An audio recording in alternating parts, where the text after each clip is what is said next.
Hi hello வணக்கங்க. இந்த உங்களோட கஸ்தூரி பேர் இருக்காங்க பார்த்தீங்களா, காலையிலேயே உசுர வாங்க ஆரம்பிச்சாச்சு. அரிசியை வாங்கு, அரிசியை வாங்கு, அரிசியை வாங்கு, அரிசியை வாங்கு. ஏமா ரேஸ் அரிசி முங்கினா சண்டைக்கு வரான். அப்பா வந்து நல்ல அரிசி வாங்கி தரணுமா தரண்டாமா? நான் ஏன் நீ எடுத்துட்டு வர வேண்டியதானே? ஒரு வாரமா சொல்லிக்கிட்டு இருக்காம்மா.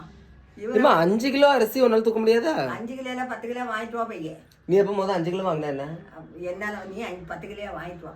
போய் வாங்கிட்டு பத்தில நான் கொண்டாந்துக்கிட மாட்டேன். நீ போய் கொண்டு வா.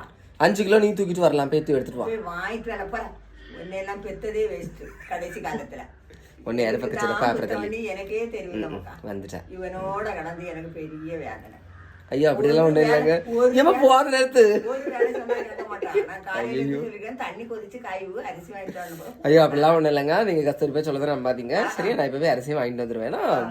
போய் வாங்கிட்டு வரியா போ. சொல்ல சொன்னது 2 வார்த்தை. கேப் கிடைச்ச உடனே எவ்வளவு சொல்லியாச்சு பத்தியில. மனசுக்கு இருந்ததெல்லாம் சொல்லியாச்சு. இந்த மாதிரி உங்க அம்மாவும் பண்ணுவாங்க அப்படியே கமெண்ட்ல சொல்லுங்க. தேங்க்யூ.